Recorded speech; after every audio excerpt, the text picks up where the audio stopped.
Hello, good afternoon, students. Today we are going to discuss an important text of your SEM 1, semester 1 of new syllabus, an astrologer's day, written by R.K. Narayanan, famous short story writer. And here we have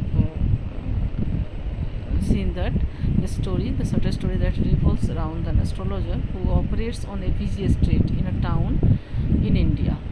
The astrologer earns his living by making astrological predictions and redeeming palms. One evening, he encounters a man who insists on having his palm read.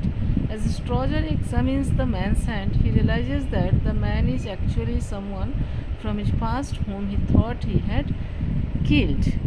यानी कि बच्चों, यहाँ जो are के नारायणन का लिखा हुआ जो एन एस्ट्रोलॉजर्स डे है, इसमें समझने वाली बात यह है कि जो एस्ट्रोलॉजर है वो बिल्कुल ही इग्नोरेंट मतलब अज्ञानी और फ्रॉड टाइप पर्सन, जिसने बचपन में अनजाने में उसको ऐसा लगा था कि उसने अपने एक दोस्त को मार दिया है, वो एक क्रिमिनल है, वो एक मर्डरर है।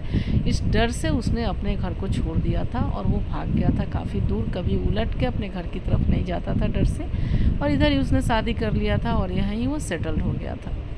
वो स्ट्रीट्स में, क्योंकि वो टाउन वगैरह में अच्छे फोकस्ड प्लेस पे जाने में डरता था, क्योंकि उसको एक डर था कि वो क्रिमिनल है, कभी भी उसको अरेस्ट किया जा सकता है या कभी भी उसके पास्ट क्राइम की वजह से उसको इंट्रोगेशन किया जा सकता है या कोई जान पहचान का आदमी उसको पहचान सकता है। इस डर से वो बिल्कुल स्ट्रीट्स वगैरह में डिम लाइट्स वगैरह में रहता था और वो अपने जो उसका बर्थ प्लेस था वहाँ पे बिल्कुल भी जाना नहीं चाहता था। तो हम लोग यहाँ पे ये देख रहे हैं कि हम जो एस्ट्रोलॉजर्स होते हैं वो किस तरह से लोगों को बेवकूफ़ बनाते हैं। उनकी कुछ कही कहानी होती है, उनके कुछ सर्टेन शॉर्ट पॉइंट्स होते हैं जिसके वजह से वे लोगों को जो कुछ भी समझाते हैं वो इस तरह का होता है जिससे लोग खुश हो जाएं। और वैसे ही कुछ सर्टेन पॉइंट्स होते हैं और उस पॉइंट्स के आधार पर वे लोगों को बेवकूफ़ बनाते रहते हैं। उनसे कुछ उनकी इनकम भी हो जाया करती है और थोड़ा सा वो मर्यादा भी पाने की कोशिश करते हैं। उनके जो कुछ दुकान लगाने की जो चीज़ें होती हैं, जिसमें यहाँ पे मेंशन किया गया है कि थोड़ा ऐस छाई होती है जिसको भभूत के रूप में प्रयोग करते हैं, कुछ रेड चंदन वगैरह होते हैं, कॉरीज होती है, एक स्क्वायर कपड़ा को लेके बैठता है और इस तरह से वो उसकी भावभंगिमा होती है। कभी उसका कॉन्फिडेंस होता है उसके आवाज़ में, कभी कुछ गेस वर्क्स ऐसे होते हैं और वो चुप गंभीर होने का, काफ़ी ज्ञानी होने का थोड़ा ड्रामा करता है। 10 मिनट तक वो साइलेंट रहने की कोशिश करता है ताकि लोग अपने आप अपनी जो समस्या की वजह से उसके पास आए हैं उसके बारे में उनको बता दें और वो समझने की कोशिश करता है कि सिचुएशन को कैसे हैंडल किया जा सकता है।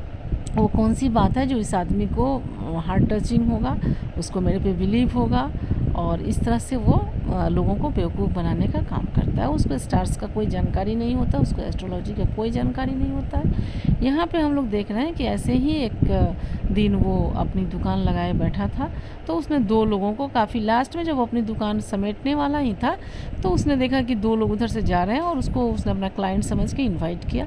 लेकिन वे लोग थोड़े एग्रेसिव थे, थोड़े गुस्से में थे और उन लोगों ने चैलेंज किया कि अगर तुम्हारा एस्ट्रोलॉजी सही नहीं निकला तो मेरे पैसे को तुम्हें सूद समेत वापस करना पड़ेगा। और इस तरह से काफ़ी डिस्कशन के बाद एस्ट्रोलॉजर ने उनको ये करने का, उनके भविष्यवाणी करने की ये किया। लेकिन उन दोनों का ठीक से उसने अच्छे लाइट में, तो उनको हल्की लाइट थी फिर भी उसने पहचान लिया था और उसका मुंह कंठ सूख गया था, वो डर गया था, काफ़ी घबरा गया था, क्योंकि उसको पता चला कि ये वही लोग हैं जिनको वो आज तक समझ रहा था कि उसने मार दिया है। गुरु नायक जिसको उसने कहा, एड्रेस किया, उसका बहुत पहले का एक दोस्त था। जब वो बच्चा था उसने शराब पी थी, उसने जुआ खेला था, दोनों में झगड़े हुए थे। झगड़े होने के बाद में उसने गुरु नायक को चाकू डाल के उसके पेट में और उसको क्या किया था, कुएं में धक्का दे दिया था और उसको लगा था कि वो मर गया है। और चूँकि वो अपने दोस्त को इस तरह से किया था तो वो क्रिमिनल हो चुका है, उसको पुलिस पकड़ सकती है, उसका इंट्रोगेशन हो सकता है, इसलिए उसने वो जगह ही छोड़ दी थी और काफ़ी दूर दराज एरिया में जाकर के एक बड़ा पंडित एस्ट्रोलॉजर बन के बैठा था दूसरों की भाग्य को बताता था, दूसरों की समस्या के बारे में समझाता था। तो है ना बच्चों, काफ़ी ह्यूमरस है ना। जो आदमी खुद ही घबराया हुआ, डरा हुआ, भागा हुआ है, वो दूसरों के भाग्य के बारे में बता रहा है। तो इस तरह से हम एक कॉमेडी इसको कह सकते हैं, एक सरकास्टिक एक राइटर्स का इधर इंडिकेशन है। तो एक रोज़ उसने उन दोनों को देखा और उनको देख के वो काफ़ी घबरा गया। काफ़ी डिस्कशंस के बाद उसने देखा कि जिस व्यक्ति को उसने मारा था उसमें काफ़ी गुस्सा है। वो मौत का बदला अपने मतलब उसके इस तरह का जो उसके साथ ट्रीटमेंट हुआ था उसका बदला लेने के लिए वो पागल जैसा घूम रहा है, खोज रहा है उस व्यक्ति को जिसने उसके साथ ऐसा किया था। तो एस्ट्रोलॉजर के हाथ एक बहुत अच्छा अपॉर्चुनिटी आया। उसने सोचा कि मैं क्यों ना कुछ ऐसा करूं जिससे ये मामला हमेशा हमेशा के लिए ख़त्म हो जाए। और इसको हमेशा हमेशा के ख़त्म करने के लिए उसके मन में एक ही बुद्धि आई कि उसने उसको हाथ दे करके समझाया कि देखो, तुम जिसको खोज रहे हो गुरु नायक, तुमको किसी ने मारने की कोशिश की थी, तुम बाल बाल बचे हो। तो अगर फिर से तुम घर से कभी बाहर निकलते हो, उसको खोजने की कोशिश करते हो, तो तुम्हारे ऊपर एक और बहुत बड़ा खतरा मंडरा रहा है। तुम्हारे लाइफ पे फिर से एक डेंजर आ सकता है। तुम्हारे लिए सबसे अच्छा यही है कि तुम जाओ, चुपचाप अपने घर में बैठो, इधर उधर घूमने बाहर निकलने की कोशिश मत करो, तो तुम 100 साल तक आराम से जी सकोगे। तुम्हारे ऊपर कोई खतरा, कोई जोखिम नहीं होगी। और इस तरह से उसने कहा कि नहीं, मैं जब तक अपने दुश्मन को नहीं मारता हूँ मुझे शांति नहीं है, चैन नहीं है। तो मामला को हमेशा हमेशा के लिए ख़त्म किया। उसने क्या बोला, तुम्हारे साथ जिसने गलत किया था वो तो कब का मर चुका। चूँकि उसने गलत किया था इसलिए उसके साथ भी बहुत गलत हुआ और उसको एक लोरी के नीचे वो एक्सीडेंट में बिल्कुल बचने की कोई चांस ही नहीं, वो स्पॉट डेथ हुआ उसका। और वो तुम्हारा दुश्मन हमेशा हमेशा के लिए ख़त्म हो गया और तुम किसको ढूंढ रहे हो, किसको मारोगे, जो जैसा करता है उसको वैसा मिलता है, वो तो मर चुका है। तो इस तरह से जो गुरु नायक था उसको थोड़ी तसल्ली भी हुई, कि चलो मैंने अपने हाथों से तो मैं मार नहीं सका उसको। जितना तकलीफ़ उसने मुझे दिया था, अगर वो पासरवाई नहीं होता, वो राहगीर नहीं होता, तो शायद मैं उस कुएं में ही मर गया होता। उसने तो मेरे साथ बहुत बुरा किया था, लेकिन मेरा लक अच्छा था कि मुझे किसी ने देखा और बचा लिया।